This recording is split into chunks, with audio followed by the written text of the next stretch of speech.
Angas ka! Ha? Pangina mo, angas ka!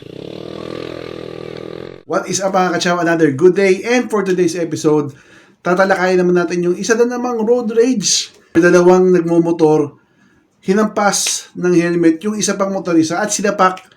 Tingnan natin at panoorin at alamin natin kung bakit. Samahan niyo ako, let's go!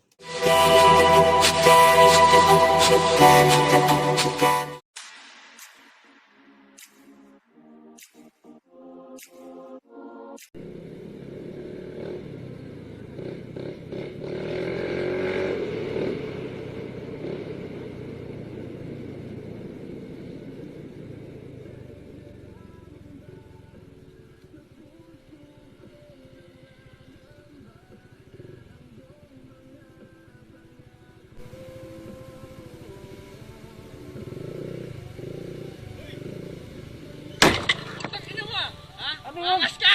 Ha? Pangina mo, angas ka!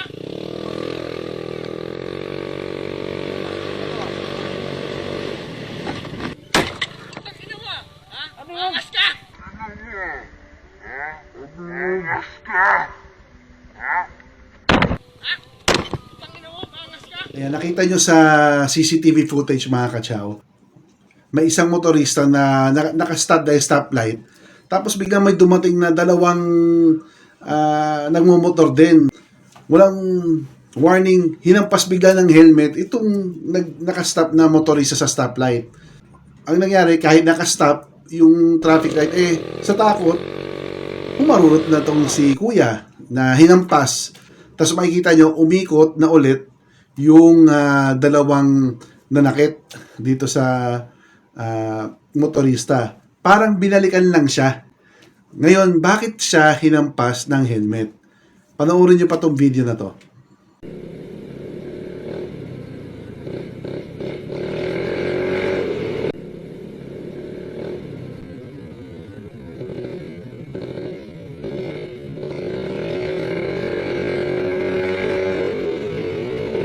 Ayan mga kachaw.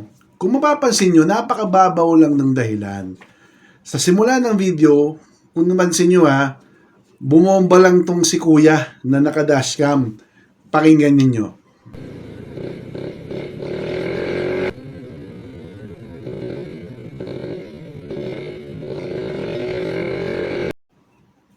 Ayan, bumomba siya ng mga ilan beses. Yung nakasalubong niya yung dalawa na yon. Tapos pagdating sa stoplight, siguro naangasan yung dalawang nakasalubong niya, binalikan siya, tapos hinampas siya. Ayun, galit na galit niya si kuya. Galit na galit niya yung nampas kaya, tignan niyo. Pangina mo, ha? Angas ka! Ayan. So, palagay ko, bukod sa panibagong showcase, magkakaroon ng panibagong meme na naman to. Kasi, galit na galit talaga yung humampas doon kay kuya So, ganun kababaw lang, mga kachaw. Binudburan lang sila or binombahan lang sila nung nakasalubong. Nanakit na. Sobrang bawal naman yun, mga kachaw. Ano ba yun? Binudburan ka lang Di budburan mo lang din. Huwag kang manakit. Anyway, sana mga kachaw sa lahat ng nagmumotor or sa lahat ng mga nagmamaneho sa Pilipinas, kalmahan nyo lang. Relax lang tayo. Panataliing malamig ang ulo. Nakakainis naman talaga. Pero yung mga instances na ganito, parang natapakan lang yung ego mo nanakit ka na.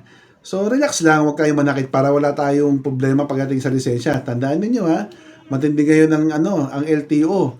Nagre-revoke agad ng lisensya at nagpapashowcause agad pag kayo'y nakipag-away sa daan. And by the way, kung nagustuhan nyo yung ating episode for today, don't forget to subscribe to my channel. Click the notification bell and bigyan mo na rin ako ng thumbs up. At tignan nyo pa yung iba nating mga reaction videos at iba-iba pang mga videos na talaga naman okay na okay. So maraming salamat sa panonood mga kachaw. Stay safe. Ciao!